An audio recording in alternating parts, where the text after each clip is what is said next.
एक बार एक व्यक्ति गौतम बुद्ध के आश्रम में रहने आया। आश्रम की शांति में 2 दिन बीत जाने के बाद वह बुद्ध के पास जाता है और कहता है, बुद्ध, मेरे मन में कुछ प्रश्न उठ रहे हैं, मैं उनका उत्तर जानने के लिए यहां आया हूं। बुद्ध ने कहा, पूछो, आपका प्रश्न क्या है? उस आदमी ने कहा, बुद्ध, मैं अपने जीवन से बिल्कुल भी खुश नहीं हूं। दुखों और परेशानियों के पहाड़ ने मेरे जीवन को नर्क बना दिया है। मेरे जीवन में कुछ भी ठीक नहीं चल रहा है। मैं जानना चाहता हूं कि मेरे साथ यह सब क्यों हो रहा है, मैं इतना बदकिस्मत क्यों हूं? बुद्ध ने कहा, सबसे पहले तुम मुझे बताओ कि इसका कारण क्या है आपके दुख के लिए। वे कौन सी बातें हैं जिनके कारण आप इतने परेशान और चिंतित हो गए? बुद्ध के प्रश्न पर कुछ देर सोचने के बाद उस व्यक्ति ने कहा, यह कैसा प्रश्न है? मैंने आपसे एक प्रश्न पूछा और आप उत्तर देने के बजाय पूछ रहे हैं। बुद्ध उस व्यक्ति की बात सुनकर मुस्कुराए। यदि तुम अपने दुख का कारण नहीं जानते हो तो तुम मुझसे यह उम्मीद कैसे कर सकते हो कि मैं तुम्हारे दुख का कारण जान पाऊंगा? व्यक्ति ने कहा, बुद्ध, लेकिन लोग कहते हैं कि आप भगवान हैं, आप सब कुछ जानते हैं, आप लोगों के मन को पढ़ते हैं, तब आपको मेरे दुख का कारण पता चल जाएगा। बुद्ध हल्के से मुस्कुराए और गंभीर स्वर में बोले, तुम यह सोचकर गलती कर रहे हो कि कोई आएगा और तुम्हें तुम्हारी सभी समस्याओं से बाहर निकाल देगा, लेकिन ऐसा कभी नहीं होगा। केवल तुम ही हो जो तुम्हें तुम्हारी परेशानियों से बचा सकते हो। महसूस करें कि आपने आत्मज्ञान प्राप्त कर लिया है तो आप अपनी समस्या का समाधान कर सकते हैं। मैं भी आपके जैसा हूं, फर्क सिर्फ इतना है कि सब कुछ साफ है। जिस दिन आपके जीवन की सभी समस्याएं दूर हो जाएंगी, उसी दिन से आपकी भी समस्या के लिए बुद्ध के पास जाने की जरूरत नहीं पड़ेगी। बुद्ध ने उस व्यक्ति से पूछा, क्या तुमने कभी किसी फूल को ध्यान से देखा है? यह सुनकर वह व्यक्ति आश्चर्यचकित हो गया और बोला, बुद्ध, फूल तो एक साधारण सी चीज है, इसे तो सभी ने देखा है। बुद्ध ने कहा, फूल एक कली है। सुबह अंधेरा होता है, दिन के उजाले में फूल बन जाता है, शाम को मुरझा जाता है। यदि फूल केवल इसी बात की चिंता करता है तो शाम तक उसे मुरझाकर गिरना ही पड़ता है, वह कभी खिल नहीं पाएगा। इस तरह अगर आप केवल अपने दुखों के बारे में ही सोचेंगे तो आप कभी खुश नहीं रह पाएंगे। इसलिए मैं आपको बताना चाहता हूं कि आपके जीवन में अभी भी बहुत सी चीजें हैं जिनके बारे में अगर आप बारीकी से देखें तो आप अभी भी खुश हो सकते हैं। आप उनके बारे में सोचकर मुस्कुरा सकते हैं, आप अंदर से खुश हो सकते हैं। आप अपने जीवन की कमजोरी के बजाय अपने जीवन के सर्वश्रेष्ठ पर ध्यान केंद्रित करें।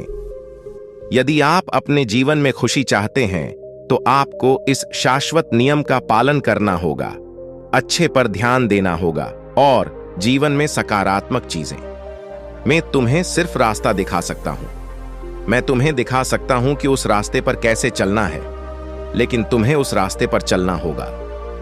बुद्ध के ऐसे शब्द सुनकर वह आदमी कुछ देर तक शांत बैठा रहा। फिर उसने कुछ सोचा और कहा, लेकिन बुद्ध, मैं चलता हूं, एक बात समझ नहीं आ रही, क्या मेरा पूरा जीवन एक ही तरीके से हल हो सकता है? बुद्ध ने बहुत धीरे से उत्तर देना शुरू किया। मान लीजिए कि कोई भविष्यवक्ता आपको बताता है कि आज शाम तक आपकी मृत्यु निश्चित है। यह जानकर आपको उन बातों की चिंता होगी जिनके बारे में आप अभी चिंता कर रहे थे। आपको याद भी नहीं होगा कि किस तरह की परेशानियां हैं और किस बात की चिंता कर रहे हैं। आप उस वक्त सिर्फ उस हकीकत के बारे में सोच रहे होंगे जिसे लोग मौत कहते हैं। अचानक आपको एहसास होगा कि जिन छोटी छोटी चीजों को आप उसकी सबसे बड़ी परेशानियां कहते थे, वह कुछ भी नहीं।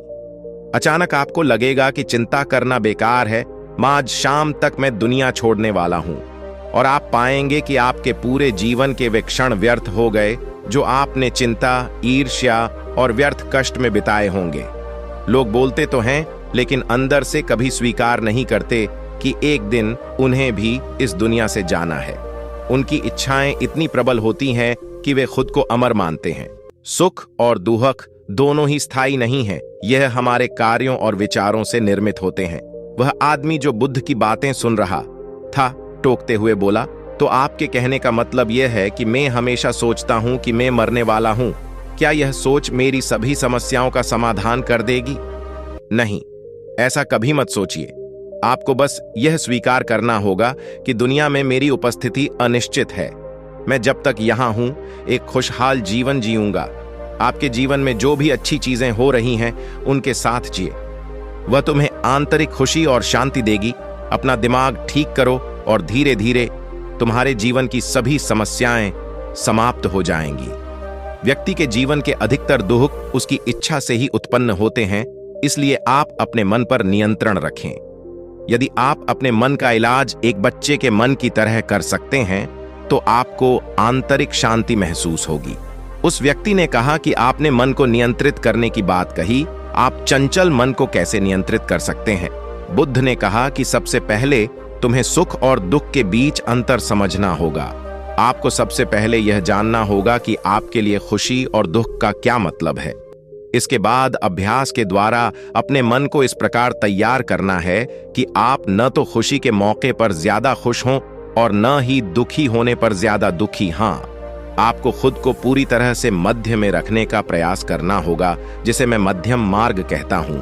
यदि आप अपने जीवन में गहराई से उतरेंगे और यह पता लगाने का प्रयास करेंगे कि क्या चीज आपको खुश करती है और क्यों, तो अंत में आपको केवल एक ही उत्तर मिलेगा कि आप आपके सभी दुखों का कारण हैं।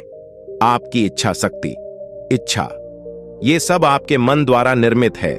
इसलिए यदि आप अपने मन पर नियंत्रण कर लेंगे तो आपके सभी दुख समाप्त हो जाएंगे। गौतम बुद्ध ने उस व्यक्ति से कहा कि यदि आप एक और छोटा सा काम करेंगे तो आप देखेंगे कि आपके जीवन के सभी दुख हमेशा के लिए समाप्त हो जाएंगे। बुद्ध के मुख से ऐसे वचन सुनकर वह व्यक्ति उत्तेजित हो गया और बोला, मुझे उसके लिए क्या करना होगा? बुद्ध के मुख से ऐसे शब्द सुनकर वह व्यक्ति उत्तेजित हो गया और बोला, मुझे उसके लिए क्या करना होगा?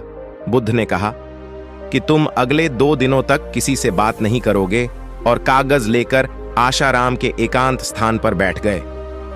आपको वहां बैठकर उन दुखों के बारे में सोचना और लिखना है जो आपकी परीक्षा ले रहे हैं, और उनका कारण भी लिखना है। और दूसरे पेज पर आपको थोड़ी सी खंदुशी लिखनी है और यह भी लिखना है कि आपको यह खुशी क्यों है। जल्दबाजी करने की कोई जरूरत नहीं है, आपके पास बहुत समय है, आप आराम से सोच सकते हैं। जाओ और सोचो और आराम से लिखो।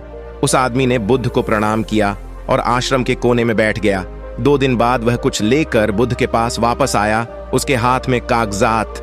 उसे देखकर बुद्ध ने कहा, सबसे पहले तुम कागज से अपना दुख पढ़कर सुनाओ। व्यक्ति ने सबसे पहले अखबार पढ़ना शुरू किया। मेरे परिवार के सदस्य अमीर हैं, लेकिन मैं गरीब हूं और काम करता हूं। मैं अपने काम में अमीर नहीं हूं और मैं अपने काम में सहज हूं और मेरी तुलना दूसरों से की जाती है। व्यक्ति ने आगे पढ़ना शुरू किया। दूसरा, मेरे पड़ोस में बहुत से लोगों ने बचत की है, लेकिन मेरे पास बचत के नाम पर कुछ भी नहीं है। इसका पहला कारण यह है कि मैं काम कम जानता हूं, लेकिन खर्च बहुत करता हूं। आज मेरे पास बचत के नाम पर कुछ भी नहीं है। मेरी पत्नी काफी समय से बीमार है और उसकी बीमारी का कारण मैं हूं। मेरी लापरवाही के कारण मैं उसे कभी किसी डॉक्टर के पास नहीं ले गया। मैंने इसे भाग्य पर छोड़ दिया। शायद यह मेरी अपमानजनक इच्छा थी कि अगर मैं बीमारी से मर जाऊं तो मैं एक खूबसूरत महिला से शादी करूंगा। चौथा, मैं मन में फ्री पैसे पाने के बारे में सोचता रहता हूं, परंतु योजना पूरी नहीं होती। मैं दुहक के सागर में डूब जाता हूं, फिर यह दुहक मुझसे सहन नहीं होता और इसका कारण मैं ही हूं। मुझे पता है कि मेरे पास अल्कोहल पीने के लिए पैसे नहीं हैं, फिर भी मैं इसे पीता हूं। मैं अपना दिन खुशी से जीता हूं, लेकिन ऐसा करने में सक्षम नहीं होने पर देखता रहता हूं। बुद्ध, ये मेरे जीवन के सबसे बड़े दुख हैं, और गहराई से सोचने के बाद मैंने पाया कि कई उनमें से मेरे कार्यों और मेरे विचारों के कारण हुआ। ये सुनने के बाद आपने मुझे खुशी का पेपर पढ़कर सुनाया। पिछले 2 दिनों में मैंने जो कुछ भी महसूस किया वैसा मैंने अपने जीवन में कहीं भी अनुभव नहीं किया। पिछले 2 दिनों में मुझे एहसास हुआ कि वास्तविक शांति और आनंद कितना महान है, और मैं इसका अनुभव करके बहुत खुश हूं। मेरी खुशी के कारणों की सूची बहुत लंबी है। इसे पढ़ने और समझने में बहुत समय लगेगा।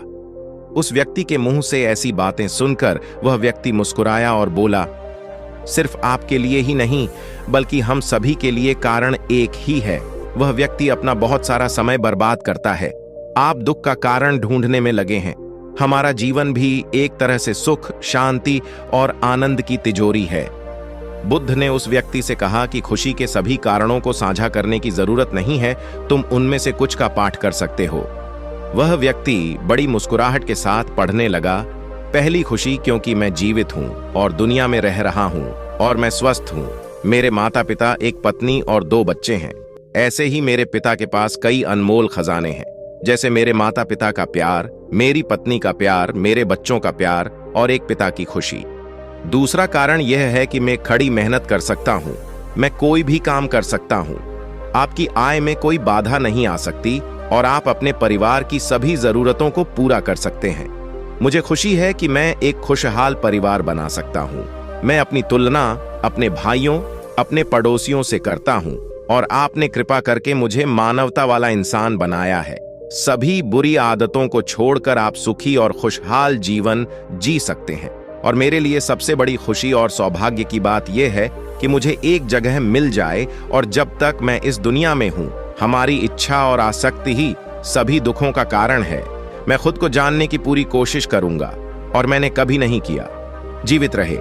अब आप अपने परिवार के पास रह सकते हैं। यह जीवन सबके साथ है। आपके जीवन में कोई भी परेशानी आपको घेरने की कोशिश कर सकती है। जीवन अपने आप से कहने के लिए बहुत छोटा है और इस जीवन में आप चिंताओं और दुखों को खुद पर हावी नहीं होने देंगे। शांति से बैठकर उस दुख का कारण जानने का प्रयास करें और यदि मिल जाए तो उसे नष्ट कर दें। इस तरह आप मानसिक शांति और कभी न खत्म होने वाली खुशी पा सकते हैं। दोस्तों, आशा करता हूं कि आपको इस कहानी से बहुत कुछ सीखने को मिला होगा। इस कहानी में बस इतना ही। मिलते हैं अगली कहानी में। जब तक अपना ख्याल रखिएगा। धन्यवाद। आज की इस वीडियो में बस इतना ही। और भी इसी तरह के वीडियो को देखने के लिए हमारे चैनल को सब्सक्राइब करें और लाइक करके बेल आइकन को भी प्रेस करें। धन्यवाद। आपका अपना टेक्निकल सूरज, निषाद राजघाट।